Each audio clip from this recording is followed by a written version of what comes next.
99% من الناس فاكرين ان الباندا نوع واحد بس. هي نايمه خالص، كيوت قوي، مش حقيقيه. ايوه تحسه لعبه كده. أيوة. قاعد نايم هنا ولا يعرف ايه اللي بيحصل في الدنيا ولا اي حاجه. كميه البشر اللي بيصوروا الباندا مش طبيعي. الباندا التانية دي مهددة جدا بالانقراض. ده كده اقرب حاجه، ده الريد باندا حرفيا. غير طبعا المكتبة الغريبة جدا اللي هنزورها مع بعض. المكان اللي انا فيه غريب، ويمكن بقى لابس لكم النضاره كمان دلوقتي علشان ايه نخش في مود المكان. واغرب الاكلات الغريبه اللي موجوده في مدينه تشيندو في الصين. يعني بيحطوا فراخ نيه، لحمه نيه، خضار ني، كل حاجه. وهنا ميه بتغلي. طلبنا الكائن المضحك ده، مش عارفين هو ايه. هنستكشف الاحياء الليليه، نشوف الاسواق ونعرف الاسعار. اكبر تمثال باندا في العالم. دخلنا الحي القديم هنا في تشيندو. هل الاسعار كويسه؟ اللي هنا الاسعار كويسه بالنسبه للكواليتي. كتر ما قوه النهر جارفه انت حاسس بالهواء وانت واقف هنا. خليكم معانا في الفيديو عشان هتتفرجوا على شويه حاجات عمركم ما شفتوها قبل كده. من اشهر المكاتب اللي موجوده هنا في تشيندو، وكانت فايرل جدا الفتره اللي فاتت دي. ناس كتيره قوي بتيجي تزورها علشان الستايل المختلف بتاعها. بصوا شكل المكان نفسه عامل ازاي. السلم ده الناس بتيجي تصور عليه مخصوص. هنا دي كلها ريفلكشنز، وجزء كبير جدا من الكتب اللي فوق دي مش حقيقيه. يعني بصوا لو عملنا زوم، الكتب دي مش حقيقيه. الموضوع كله منظر بس وريفلكشنز. يعني بصوا انا هناك اهو في المرايه، كل دي انعكاسات، ولكن طبعا المنظر بتاعها يعني مختلف خالص عن شكل اي مكتبه. طبعا طالما احنا في تشيندو يبقى هنلاقي البانداز في كل حته. بس بغض النظر بصوا بقى طابور الناس اللي واقف عشان تتصور تاخد اللقطه والمنظر. وبكده نكون زرنا واحده من اغرب المكاتب اللي شفناها لحد دلوقتي في رحلتنا في الصين. اوعى الهوت بوت. الله. يس اوكي. بنحط صوصات عشان نستخدمها في الهوت بوت. يا alright alright thank you. عملوا لنا الميكس الغريب ده. وادي عندنا بقى هنا ايه الهوت بوت نفسه ده اوريدي معمول، وفي لحوم هنا ممكن نقوم ايه راميينها جوه بحيث ناكل منها. ده مشروم. الهوت بوت ده بقى من الحاجات التراديشنال قوي قوي قوي اللي موجوده في الصين بشكل عام. ان هو ايه يعني الموضوع بيتعمل ازاي. بيبقى زي الترابيزه دي، بيبقى الاكل حواليها. يعني بيحطوا فراخ نيه، لحمه نيه، خضار ني، كل حاجه. وهنا ميه بتغلي على نار اللي موجوده تحت دي، ويبتدوا ان هم يحطوا فيها بقى كل حاجه. سواء بقى يحطوا النودلز زي النودلز مثلا اللي هناك دي، او خضار او فراخ او مشروم او ايا كان بقى هيحطوا ايه.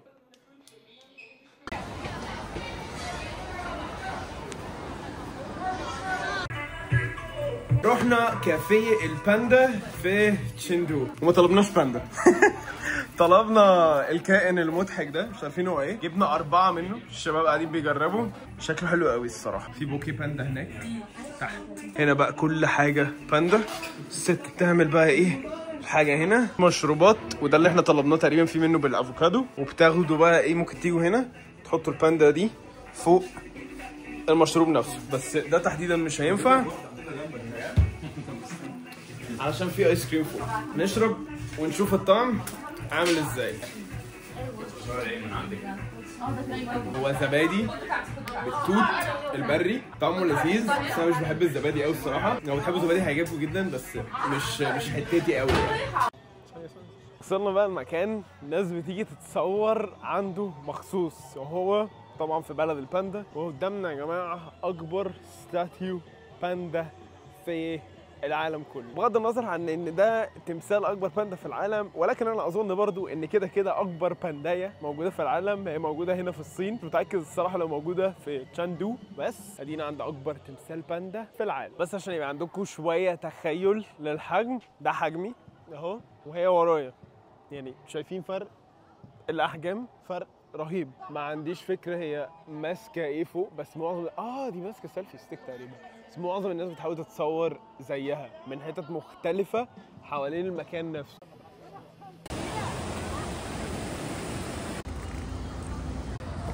دخلنا الحي القديم هنا في تشيندو. ده المنظر بتاعه. شفنا بوابة الدخول بره. هناخد لفة في السوق نفسه مع بعض ونشوف ايه اللي موجود هنا، نشوف الاسعار. يعني مثلا بصوا المكان ده بيبيع مثلا ايه ده سوبر سيل حاجه ب 50. 50 دي لو عايز تحسبها بالجنيه المصري تضربها في 7، 350 على 50 اللي هو دولار، يعني 7 دولار، يعني دول ب 7 دولار تقريبا يعني.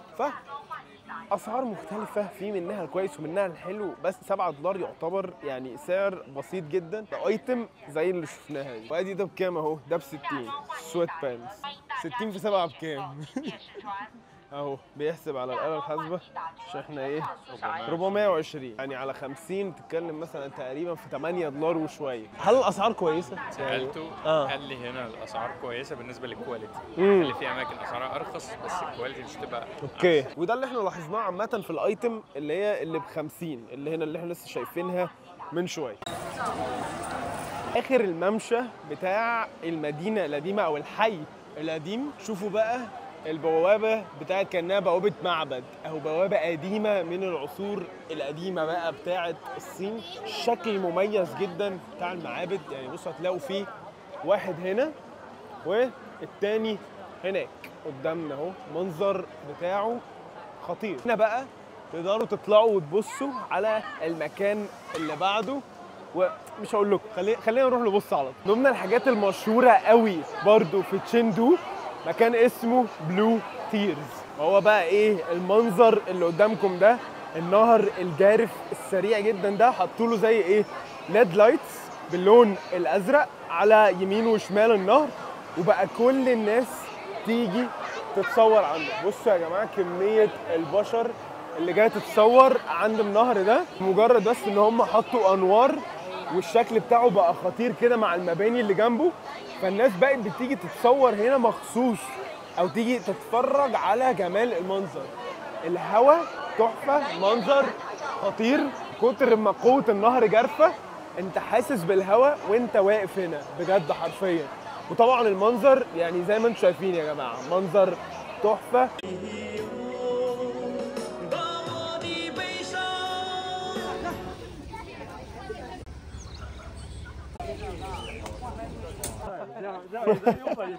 سيك ادفنشر. بسم الله الرحمن الرحيم. ايوه يا جماعه بصوا البنطلون اهو، ادي البنطلون اهو اهو حركاته يتكاته اهو، وادي البنطلون اهو برضو، يعني كله لابس كله الجيب لابس. السحري. اهم حاجه السحري اهم اللي حاجه بخبي فيه اشيائي. دي اهم حاجه الجيب السحري. واخيرا وصلنا احدى اشهر الاماكن في تشيندو، تعتبر المكان الاساسي اصلا الناس بتيجي علشانه المدينه دي، وهو الباندا فالي. مكتوب هنا باندا فالي بالصيني، لسه سائل عليها دلوقتي. المكان ده او الجزء الصيني اللي مكتوب على الطوبه الحمراء دي، المفروض حسب ما قالوا لنا يعني ان ده يعتبر من احسن الاوقات اللي تيجي تتفرج فيها على باندا، علشان الجو يعتبر حلو شويه. هم بيحبوا يطلعوا في الجو اللي هو ايه سنه ساقع، فلو بصيتوا اصلا في الجو هتلاقوا ان الدنيا مغيمه شويه كده، وهم بيحبوا الجو ده. وكمان بيحبوا يعني هم بيصحوا بدري والاكتيفيتي بتاعتهم بتبقى الصبح بقى. نطلع نتمشى من الحته دي وهننطلق بقى عشان ندور على الباندا، وغير الباندا فكمان هنشوف الريد باندا. خلينا ننطلق في الطريق بتاعنا، نتفرج على المكان كله ونتفرج على واحد من اجمل الحيوانات اللي موجوده في العالم. يمكن من اكتر الحيوانات اللي بجد بتضحكني على الانترنت، اللي هو لما اتفرج على الباندا كده وقاعده بتقع وبتاكل او بتتشقلب مع نفسها او الحاجات دي، فانا فعلا اكسايتد ان انا اتفرج عليها لاول مره. اول باندا اشوفها في حياتي. اول باندا اشوفها في حياتي.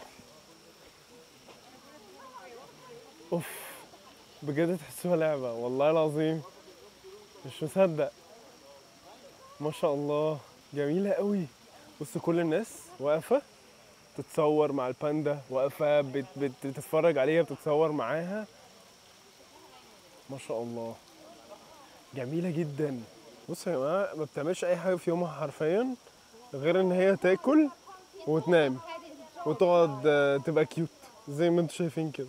شكلها مقموصه كيوت قوي ما شاء الله. يعني فعلا مبسوط ان انا شفت حيوان زي ده، يعني لا قدر الله قبل ما ينقرض. ده بقى ظهر الباندا، احنا كنا لسه شايفين وشها، ده الظهر بتاعها.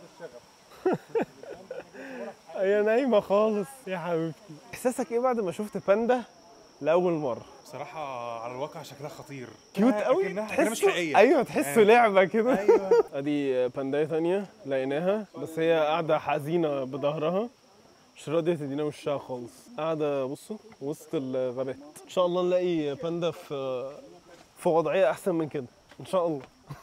لقينا باندا ثالثه بس برضو نايمه وسط الغابه كده، مش عارفين بتعمل ايه، قاعده هناك اهي. مش عارف ده هل وقت النوم بتاعهم مثلا او حاجه، مش عارف ليه كلهم نايمين. يعني هي اول واحده بس هي الوحيده اللي كانت مصحصحه شويه كده، واحده بتتحرك بالراحه اهي. في واحده بتاكل، واحده بتاكل اخيرا. انا هنحاول ناخد زاويه احلى بقى ان شاء الله نلاقي زاويه احلى. كميه البشر اللي بيصوروا الباندا مش طبيعي. الباندا دي نشيطه، انا اول مره اشوف باندا بتتحرك. ده سبب ان هو اتحرك ان هو بيعمل بيبي اصلا. بص بيعمل بيبي اهو. سوري يا جماعه بوريكم حاجات جرافيك جدا. لاول مره لاول مره في حياتي اشوف باندا بتعمل بيبي. اتحرك كده اهي. ايوه رايحه فين؟ خلصتي اكل؟ لقينا باندا بقى ايه متدرمغ تحت هنا نايم، مش عارفين ده جه منين. اخوه وقع. طبيعي بجد ان الحيوان ده يبقى مهدد بالانقراض. هو عنده يعني زيرو سرفايفل انستنكت بجد، يعني ما عندوش اي نوع من خصائص السرفايفنج او البقاء. لو بصوا واحد نايم هنا لا بيه ولا عليه ولا يعرف ايه اللي بيحصل في الدنيا. بصوا قاعد بيلحس نفسه باين ولا بيعمل والله قاعد نايم هنا ولا يعرف ايه اللي بيحصل في الدنيا ولا اي حاجه. يعني طبيعي الحيوان ده يبقى مهدد بالانقراض. عارفين ان الباندا لما بتتولد تبقى تقريبا قد يعني اصغر من كف الايد. يعني ممكن تمسك باندايه كده بكف ايدك عادي جدا اول لما تتولد، ويبقوا مولودين من غير اي فرو ولا اي حاجه. ولما بيكبروا بيبقوا طبعا بقى بالحجم العملاق اللي احنا شايفينه قدامنا ده. بصوا يا جماعه بنتمشى فيه بجد، يعني بصوا المنظر اللي احنا بنتمشى فيه ما بين اشجار البامبو حوالينا. الشجره اللي بتقعد تقريبا 5 سنين جوه الارض عشان تطلع في وقت قليل جدا تطير في السماء. دي بقى هي نشيطه شويه، قاعده بتاكل ومستمتعه. كيوت جدا. تقريبا دي الثامنة او التاسعة ان احنا نشوفها النهارده. دي فعلا ملامحها باينه قوي، وقاعده بتاكل ومستمتعه وبتنجوي الاكل. اكسبيرينس خطيره بجد. بقالنا بتاع من 5 ل 10 دقايق كده قاعدين بنتمشى عشان نوصل للريد باندا. طلعنا بقى كل المكان ده وقاعدين لسه بنطلع بنتمشى. مش عارف بقى هم بيعيشوا في اعالي الغابات ولا ايه، بس ادينا طالعين بقالنا حبه طالعين عشان نوصل للمكان اللي فيه الريد باندا. فرهضه رهيبه، كل ما تطلع اكتر الفيو بيبقى احلى. مش عارف في حريقه ولا ايه. وده المكان تقريبا اللي هي بتكون فيه بره، يعني بتكون في جزء هنا ده من الصين وبوتان. كنتش اعرف ان هي موجوده في نيبال، دي مفاجاه بالنسبه لي. فكده بنتكلم الصين بوتان ونيبال. اني رحت نيبال مرتين، عمري ما سمعت هناك عن الريد باندا. الحاجه الوحيده طبعا اللي بسمع عنها هناك هي وحيد القرن والنمور، اشهر حاجتين في نيبال. رحله البحث عن الباندا الحمراء انتهت بفشل ذريع. عملت هايك وطلعت ونزلت وعملت كل حاجه، في طريقين حتى فوق، خدت طريقين واحد منهم على هايك اعلى، وللاسف لم يحالفنا الحظ اننا نشوف الباندا الحمراء. نفسي بجد اشوفها قدامي بس مش مكتوبه لي النهارده، يمكن مكتوبه لي في يوم تاني. شفته، مش مصدق ان انا شفته.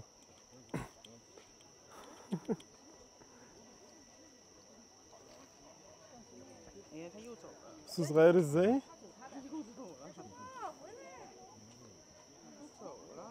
طلعت تاني وشفته الحمد لله، مكتوبه لي ان انا اشوفه المره دي. هناك اهو، مش عارف بقى يخش الجحر بتاعه ولا هيعمل ايه. برضو من الحيوانات النادره جدا على الكوكب بتاعنا. احنا كده اقرب حاجه، ده الريد باندا حرفيا قاعدين قدامها فعلا. مش مصدق ان انا قريب منها كده. 哎，在这儿呢。 So cute 我配 ازاي. 配我吗？你配你给我这儿。是的，是的，是的，你配是给我是去发嘴。 بجد مش مصدق اني شفته اخيرا. هو اللي هناك ده الحمد لله شفته في الاخر. بجد نزلت تحت، الشباب صحابي حمسوني قالوا لي احنا شفناه انا اللي هو انا بقالي بتاع نص ساعه ولا ساعه الا ربع بهايك وطالع ونازل ورايح في كل حته، وحرفيا مش عارف اشوفه. اول ما شفناه طلعت تاني قلت اجرب حظي، شفت بتاع 2 أو 3 وشفت واحد من قريب قوي زي ما انتم شايفين. بجد مبسوط جدا. يعني انا عرفت اشوف الريد باندا، شفت الباندا، الاتنين عن قرب جدا، ودي مش حاجه سهله ان هي تحصل، فالحمد لله بجد.